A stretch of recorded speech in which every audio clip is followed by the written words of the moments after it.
Hey there, welcome back to my tiny shop.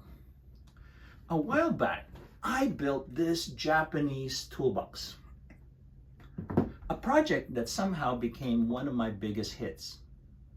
I think it wasn't about the box itself, but in Japan, that toolbox was a carpenter's apprentice's first assignment.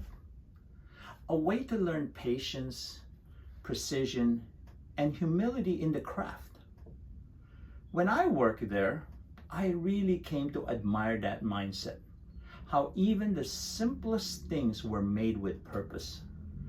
But when I think about it, my own version of apprenticeship started much earlier. So I grew up in the Philippines, where I was surrounded by carpenters. They didn't talk about philosophy or design. They just built things that worked. And this is what I love about the Filipino culture. And this is one of them. This folding chair has been sitting by our front door for years now. And if you saw my shoebox basement video, you might have even noticed it. It was sitting right next to the shoe rack. And yes, a few of you in the comments have asked, what was that? This was actually one of my earliest builds, way before I knew what I was doing. It wasn't even properly sanded. The edges are rough, and this was not rounded well. And it was just really thrown together just so my wife would be happy. Well, it finally broke, and I've actually fixed it once already, but I think it deserves a proper build.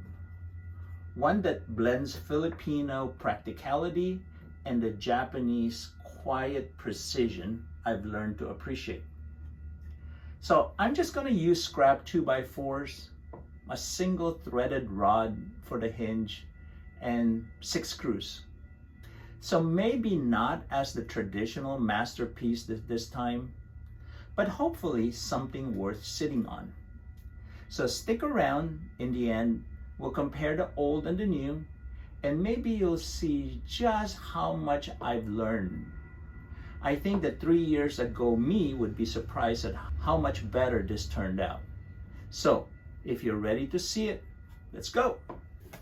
Let's start at the miter saw. Let's chop all these pieces down to length.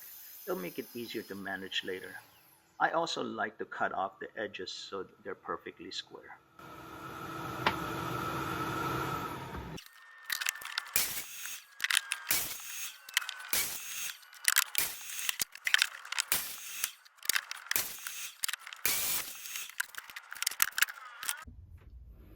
Okay, so I think this is what we're gonna need. I got about 6 of these, about 12, actually they're about 13 inches right now. A little bit extra never hurts. One for 15 and one for 17. A bunch of washers, threaded rod. I don't know how long is this threaded rod. This threaded rod is about 14.5 inches. Some nuts, and looks like I'm gonna need a lot more screws than I first expected. Okay, but with that, we should be good to go. Let's go do some milling and clean this up and cut them to width.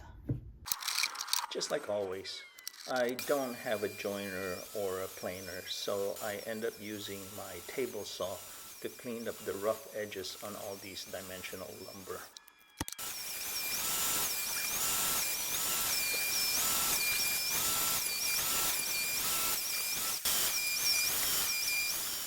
Here you'll see me actually cutting them down to their final width. And because of that, I actually only mill 3 sides of the piece.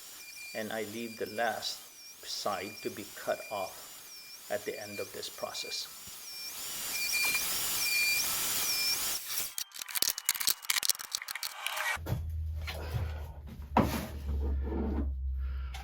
Okay, I made a lot of extras because you always make extras because you're gonna make mistakes.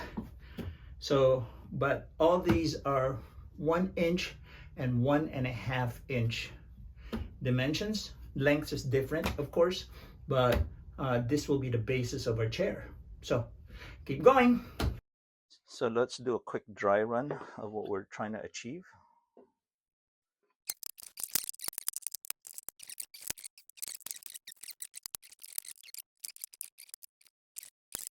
You might be actually wondering why this is taking so long.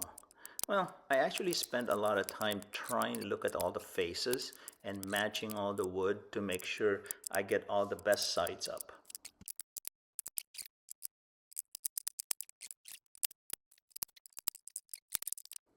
Then in the end, I will mark all the pieces I've chosen with blue tape. Our board has two sides. One is 1 3/8 and one is 1 inch. Okay, on the side that's 1 3/8, we need to mark a 1/2 inch in. Okay.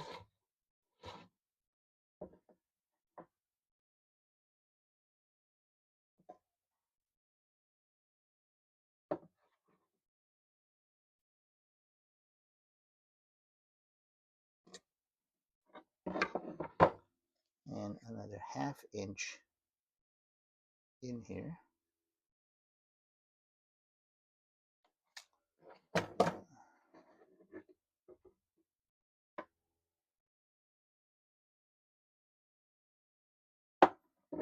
And that's where we're gonna have to drill a hole. Hey, before we keep going, can I ask a quick favor? If you're enjoying this build, please give it a like. Subscribe if you haven't done so yet, and maybe share it with somebody who likes to figure things out just like me. Especially one project at a time. It's a small click for you, but a big deal for a small channel like mine. And it tells YouTube to share it with more viewers just like you. You'll be helping me grow one project at a time. All right, let's get back to work. So our boards have two sides, 1 3/8 and 1 inch. So on this 3/8 side, okay, I've set up a couple of fences here so that I'll be able to just line it up and drill right through. This is a 3/8 inch Forstner bit.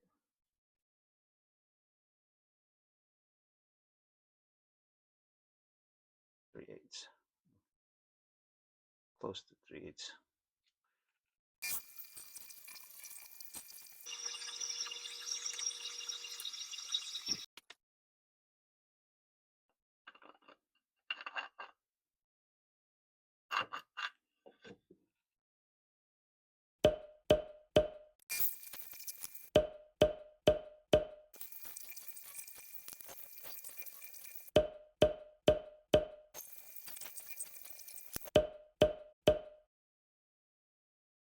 Here I'm cutting one of the 15-inch strips into 1/2 inch each. These will serve as a stretcher for the back.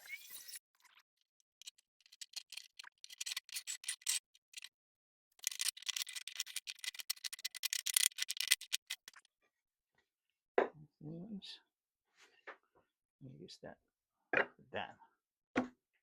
Keep it together. Here I'm taping all the back pieces together. This will make it easier for me to keep all the dados I'm about to create all aligned.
This part is purely optional.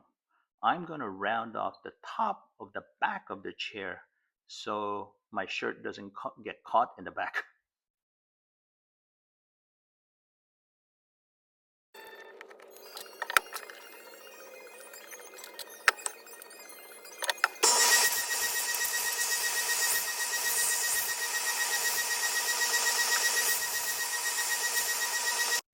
Here I'm going to cut both the back and the seat pieces to their final length.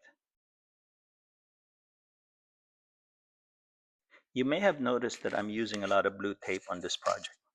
I like to use blue tape as some form of a clamp to keep my pieces together, and this way I'm guaranteed that all my pieces are the same length.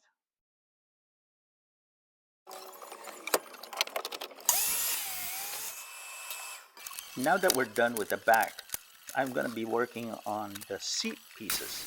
And for here, I'm actually going to chop the seat pieces down to only 1 inch. Now let's remove all these blue tape and let's do a quick dry fit again.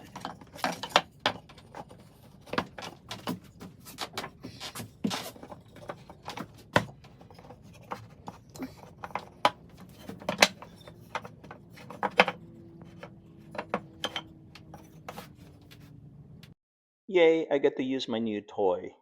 If you haven't seen my video on this Jessem router lift install, I'll leave a link down in the description. Check it out. Here I'm putting a small round over on both the back and the seat pieces. This is a step I did not do last time, and believe me, I've snagged a few pants already. Here I'm putting a small rabbet on the two edge pieces of the seat. They will allow me to inset these nuts and washers for the threaded rod later. You'll see what I mean. Some light sanding to clean up all those little rough edges and make it easier for the stain to absorb.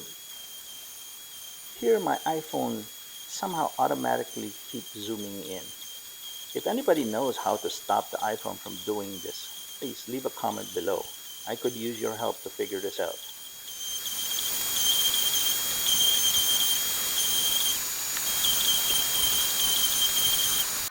I'm going to use dowels to properly position all these leg pieces. This is a self-centering jig I got off Amazon. Pretty handy.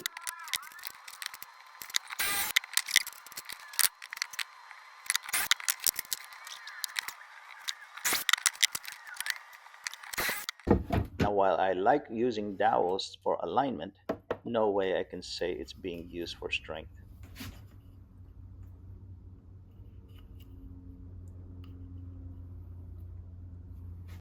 Okay, let's do another dry fit. And you might say I dry fit too much, but believe me, while this chair looks simple, the assembly is actually very complicated, and dry fitting just keeps me from making stupid mistakes.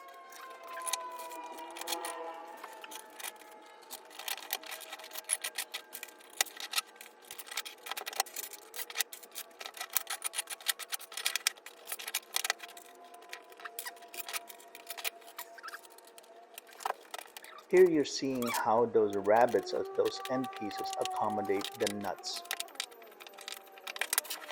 Now that we have the final spacing, I'll be able to cut off those stretchers to their final length.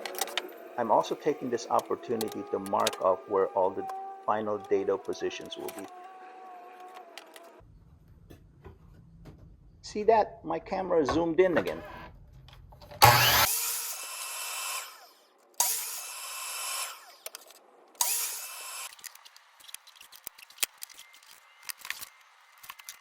Okay, let's drill the holes for dowels on the seat stretcher.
Nothing more holes can't fix.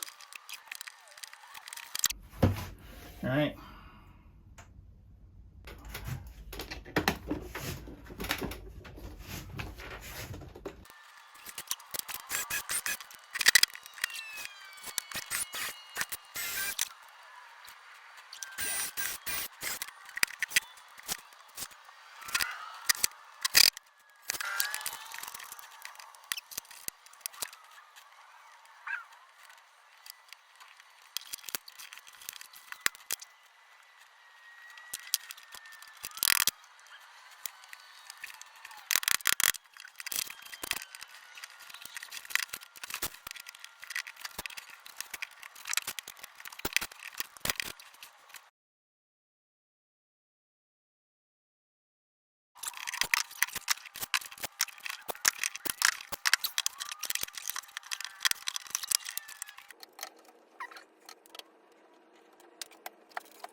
Just rounded off the top edges.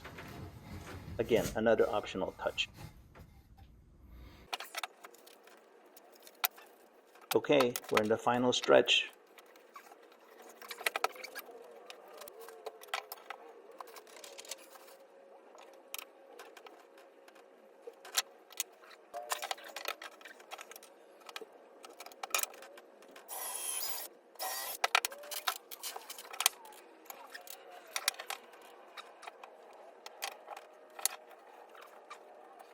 Here I'm going to be screwing in the legs on both sides.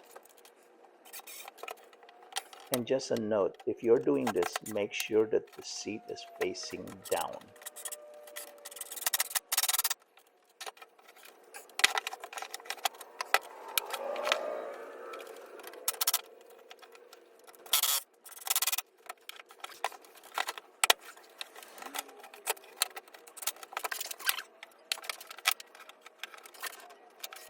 Okay, now that we have the spacing of the both legs, we can chop that final stretcher to length.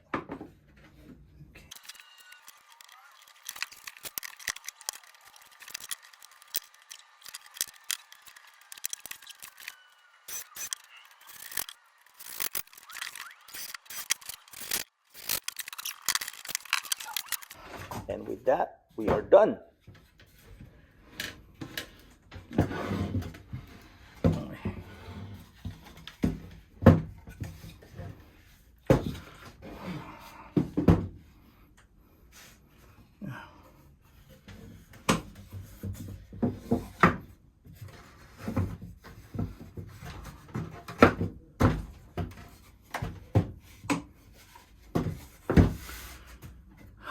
Ta-da.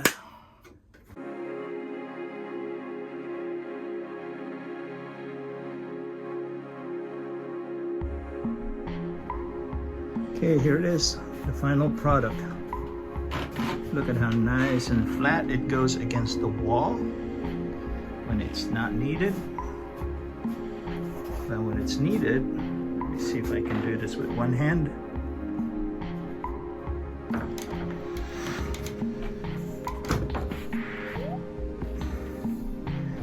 Flip down.